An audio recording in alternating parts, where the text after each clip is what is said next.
Lunch ready हो गया? Ready हो गया है बेटी।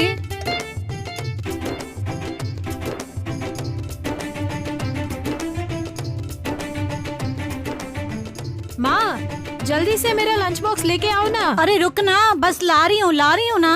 शांति, ये ले बेटी, थोड़ा इडली खा ले। माँ, ऑफिस के लिए देर हो रही है माँ, हाँ। मैं वहीं पे खा लूंगी। थोड़ा सा खा लेना, सेहत का क्या होगा। ये क्या बोल रही हो माँ?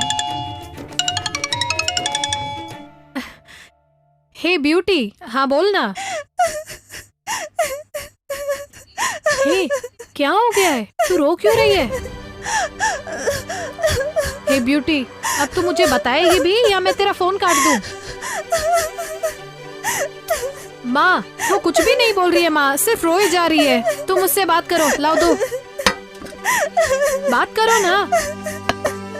हेलो ब्यूटी, बेटी मैं आंटी बात कर रही हूँ। तुम रो क्यों रही हो? बताती हूँ आंटी। आज जब बस से ऑफिस जा रही थी, उस बस को शांतव ने बाइक से ओवरटेक किया। हाँ तो? उसके बाद आंटी पता नहीं कैसे शांतव बस के नीचे आ गया और वहीं पे शांतव की डेथ हो गई। हाँ? माँ, क्या बात हो गई माँ? शांति, शांति, हाँ, मैं जो बोलने वाली हूँ सुनकर कहीं तुम्हें कुछ हो न जाए। बहुत डर लग रहा है बेटी। माँ, मैं कितनी हिम्मत वाली हूँ ये तो तुम जानती हो ना। चाहे कैसी भी बात हो मैं सह लूंगी माँ। डरो नहीं, मुझे बताओ माँ। ठीक है, बताती हूँ। बाइक पर जाते समय बस के नीचे आकर तुम्हारा शांतव मौत हो गई है। माँ, माँ, माँ, माँ, शांति, मेरा शांतो मुझे छोड़ के चला गया माँ। शांति, शांति, माँ, शांति,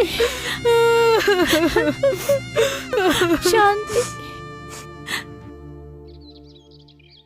शांति। क्या हुआ माँ? शांति, बोलो माँ। बेटी, शांतव के मरने के 1 हफ्ते के अंदर ही उसके पिता की देखभाल के लिए कोई नहीं है मानकर उनकी सहायता करने तू वहाँ गई। अपने जैसे ही दूसरों से प्रेम करने वाला यीशु मसीह का मन तेरे पास भी है, ये सोचकर मुझे बहुत खुशी होती है। पूरे 1 महीने के बाद आज के दिन शांति तू ऑफिस काम पे जा रही है। शांतव भी उसी ऑफिस में काम किया करता था। वहाँ उसकी यादें तुझे न सताएं, इसका ध्यान रखना, क्योंकि अभी तेरे सामने पूरी की पूरी जिंदगी पड़ी है। तू पढ़ी लिखी है, दुनियादारी जानती है। मुझे भी अपने नातियों को गोद में बिठा के खिलाने की आस तो होगी ना? मैं समझती हूँ माँ।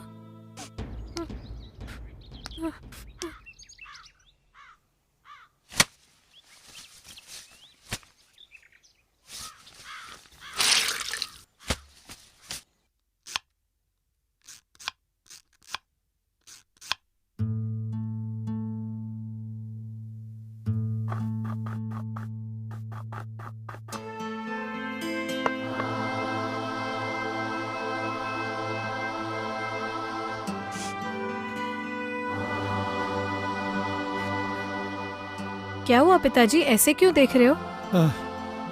कुछ नहीं बेटी, कुछ भी नहीं।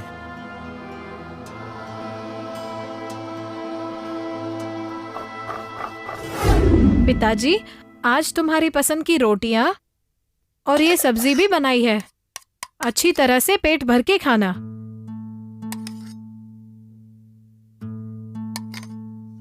क्या बात है, मुझे ऐसे क्यों देख रहे हो? बेटी, तू मेरे घर में बहू बनकर आने वाली थी, लेकिन अब बेटी बनकर मेरे घर में आकर मेरी जरूरतों को पूरा कर रही है।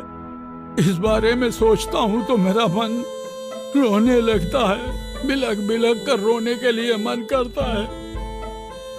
पिताजी, बचपन में ही मेरे पिताजी गुजर गए। मैंने अपने पिताजी की कमी बहुत महसूस की, लेकिन उस कमी को तुमने पूरा कर दिया। ये स्वार्थ है, ऐसा बेटी, तो नहीं सोच रहे बिल्कुल हो? नहीं, ऐसी कोई बात नहीं है बेटी। ये एकदम सच्चे और पवित्र संस्कार हैं। बेटी, यीशु मसीह जिसके हृदय में वास करते हैं, उसी के अंदर ऐसे गुण होते हैं। बेटी, मैं सिर्फ नाम का मसीही था। मुझे प्रभु के वचनों के बारे में समझाकर तुमने मुझे भी प्रभु यीशु की संतान बना दिया है। बेटी, तुम सदा सुखी रहोगी। पिताजी, ये क्या कर रहे हो? मेरे सामने ऐसे हाथ इसमें जोड़ना। कुछ गलत नहीं है। जिसके साथ सगाई हुई थी वो मर गया। अब उस परिवार से हमारा क्या लेना देना।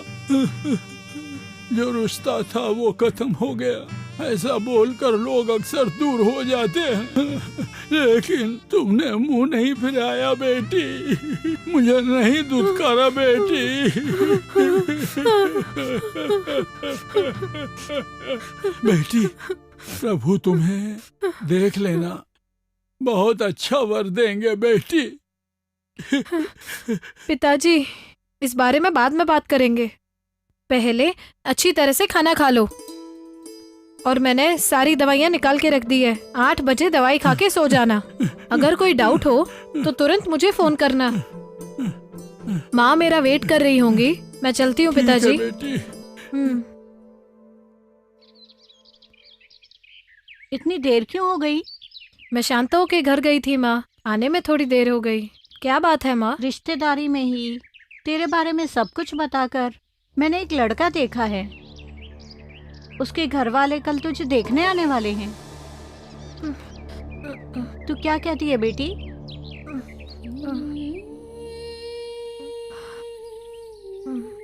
जो सही लगे वो करो माँ।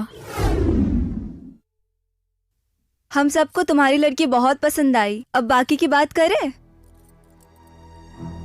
लेकिन उससे पहले क्या मैं कुछ बात कर सकती हूँ? हाँ, क्यों नहीं, बैठ के बात करो।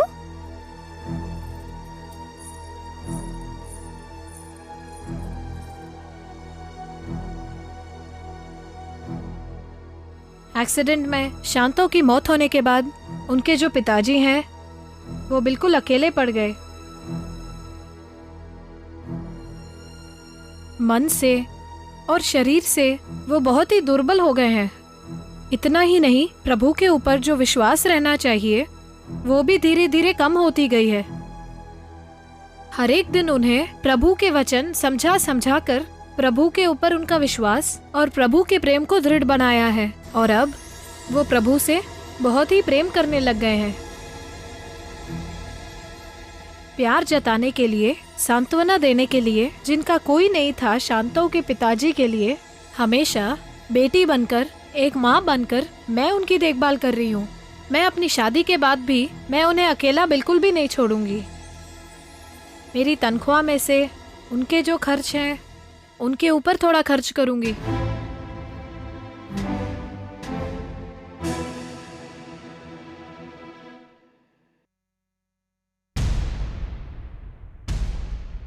मैं ये इसलिए बता रही हूँ कि हम जो बलशाली हैं उसका स्वयं पे प्रयोग ना करके जो दुर्बल हैं उनकी दुर्बलता को संभालें।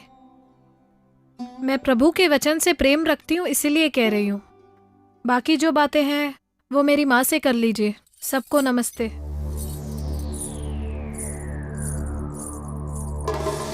ये क्या तुम्हारी लड़की इस तरह से बोल के जा रही है?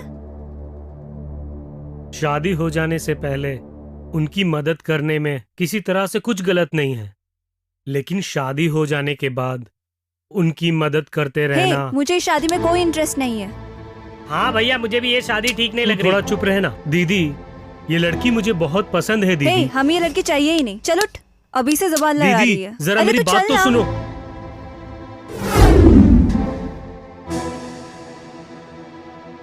शांति, हाँ बोलो माँ।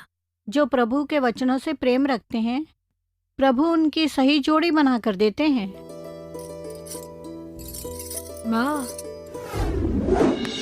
बेटी, जब मैं बहुत छोटा बच्चा था ना, तो मेरी माँ मुझे समुद्र के किनारे लेकर आती थी, और जैसे ही मैं गुब्बारों को देखता था, गुब्बारा चाहिए बोल के रोने लगता था, जिद करता था। हाँ, मतलब अभी तुम्हें गुब्बारे चाहिए, इतना ही ना?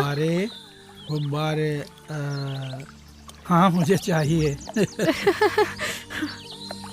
वो देखो वहाँ पर है। हाँ, तुम यहीं पे रुकना, मैं जाके लेके आती हूँ। भैया गुब्बारे ले लो भैया। भैया, हाँ बोलो, गुब्बारा चाहिए। कितने गुब्बारे चाहिए? ये सारे दे दो। कितने के हैं? सारे के सारे? हाँ ठीक है, 100 रुपए दे दो। ठीक है, ये लो 100 रुपए। ये लो। ऐसे ही हाँ, लेके ऐसे जाओ। ही ले जाओ। पिताजी, मैं गुब्बारे लेके आ गई। देखो मेरी बेटी गुब्बारे लेकर आ गई।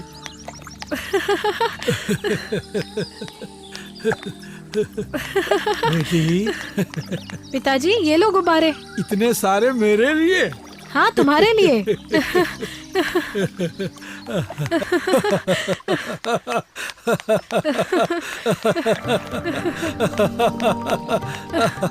इस उम्र में भी पिताजी को इतनी खुशी देने से मुझे बहुत खुशी हो रही है।